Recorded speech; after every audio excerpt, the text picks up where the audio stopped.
we've got some real drama to come in this match. Well, the thing that excites me, if it's that close, it could even go to a tie. And that would be interesting. Yeah, if that happens, then Bernie White, our tournament referee, will let us know exactly what's happening. But how are we going to split the two, Cass, if it gets to that? Well, it will come down to a two-frame roll-off, frames 9 and 10. And even if it's in, then if it's tied, it will be a one-frame roll-off. So it could be quite interesting. Hold on to your seats, ladies and gentlemen. This one looks like a cracker. Cundy then to try and turn this into a double to match his opponent. Does so. Both players perfect through 2 frames. Incidentally, both players are shooting at near enough the same sort of speed, and they're actually hitting the same mark on the lane, which is the 14th board, just near 3rd arrow. So they're playing very similar lines, getting the same sort of reaction in this game so far. So it's more than equal in the scores. Everything seems to be pretty level. Cundy at the moment just slightly higher on those rev rates. The crowd, though, responding. They've seen 4 strikes in a row in this second game, and already the atmosphere just building. There's a little murmur of anticipation.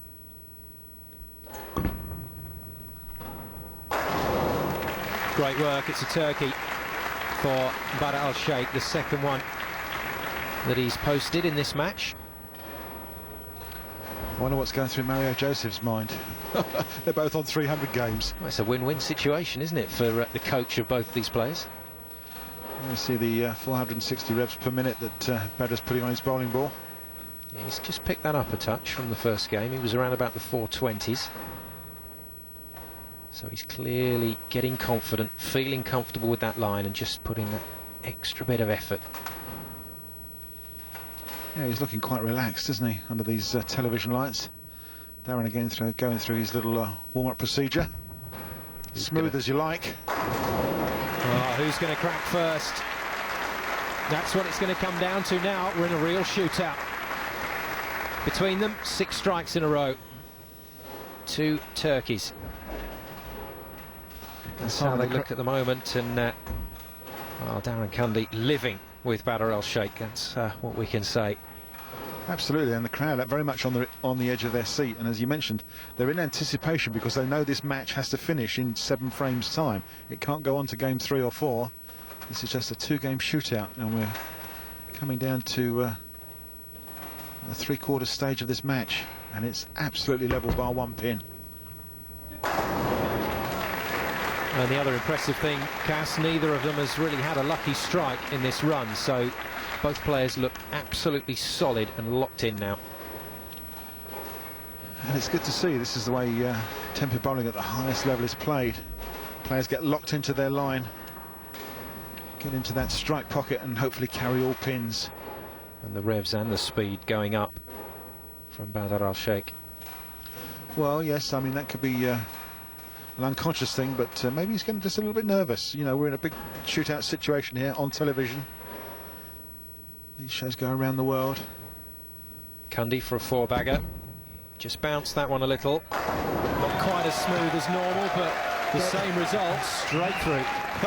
Does he care? And is that a shot that Mario Joseph may have taught him, the double bounce strike? I think not, but yeah, he's very pleased to get that. Just dropped off the hand, turns away, almost in disgust, but the ball looks good, and it carries all 10. Yeah, I'll have that, he says. Well, when this World Tenpin Masters format was designed, Cass, this is what was envisioned, these head-to-head contests right to the death. Absolutely, Simon, yeah, and this is a classic example here. Just the 1 pin, as you see. Both players, dare I say it, they're on 4 in a row each. I won't go any further at this particular time. Well, you said it, so we know who to blame. Oh, straight through the head pin. The first poor ball reaction that he's had so far in this second game. That really straightened up on him. Yes, the 3-6-9 and the 10 pin left standing. A little cluster spare on the right hand side. The shot was wrong. Straight right off the hand. He wasn't happy with it. Look at the look on his face. Didn't break the pins up at all. And a tricky little spare because he's got to cover this 9 pin on the back row. The 3-6-9 and the 10, and the 3 and the 9 pin are what we call a sleeper one directly behind the other. First big test then for either of these players in this match. Oh, that is so good. Dear, oh dear. Well, he lived dangerously, but he got the job done. Absolutely made the spare, yeah. Slightly unconventional, but took all 4 pins away and makes the spare. Here we see again. Nice high back swing. Lays the ball out. Gets the hook in the back end, and that 6 pin just about goes, doesn't it? Just gets a little tap on it. So the run of strikes is broken for Badr Sheikh. Now let's see what Darren Cundy does here. Now, does Darren Cundy make an adjustment based on what he's just seen from Badr Sheikh? Well, whatever he did, it's worked. Yeah, slightly light in the pocket on that shot, but it has carried all 10 pins. Of course, there is the possibility that Badr's last shot, although it was in the same place, overreacted quicker in the back end, which may let him know that the oil is moving around. They're both playing the same line, so obviously the oil's moved sideways. The lane is drying a little bit on that line that they're both consistently hitting.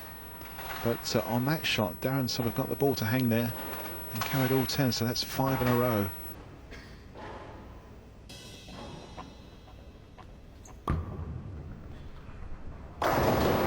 Nice work from Badr Sheikh, and well, these are the subtleties that we don't always pick up on TV, Cass, but both players are definitely making changes to their delivery. Badr moved at least 3 balls left on the approach there, changed lines totally, came deep inside and got the reaction he was looking for. Held up a little bit longer on the oil, got the reaction in the back end, ripped the 1-3 pocket. Dangerous time for Cundy here, believe it or not. Well, just a chance to see how that's changed. Yeah, see, he's moved inside, almost touching 4th arrow, which is about 19th board there, 19th, 20th board, but still makes the pocket. That was a definite change in his game setup. Let's see what Darren Cundy responds with. Oh, that was the problem. Exactly the problem that Badr Sheikh had the previous frame. Well, that's the change, yes. It may well be that the lane is breaking down, and they've consistently bowled the same line together. So they're all in the ball track area, and this is exactly the same spare that Badr left to the last frame. But won and spared it. Now Darren's got to make this one to stay in touch. And if he does make it, then it's still that 1 pin difference because the players have effectively matched each other. Absolutely, yeah. Well, he went with a similar line. Very similar line indeed to Badr, yeah, so he's made an adjustment as well. This really has to be a spare, valuable ball. At a critical time of the match as well. Got it. Much cleaner hit than his opponent. A classic spare. Yeah, spares it no problem. So, potentially 494 for Badr Sheikh, 493 for Darren Cundy.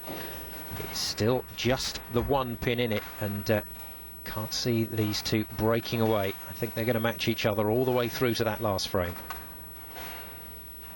God, crikey, I wonder what exciting finish that's going to be. Obviously, Darren's got the well, let's just say a slight home advantage, being from the UK. But it's certainly good to see Badr here as well, showing us exactly what he can do. Well, fantastic reaction in the back end there, and then that ball sailed out to the right somewhat further than he actually wanted. Got caught up in the lane oil a little bit, but the reaction as the ball came off the oil was fantastic. And watch the look on his face. Yeah, just a bit worried there. Absolutely, please come back. Oh, and it does. Absolutely. Comes back for the double. Fantastic, what a time to hit 2 strikes in a row. Just after Darren's had that 6 spare. Whew, yeah, that was a bit refreshing.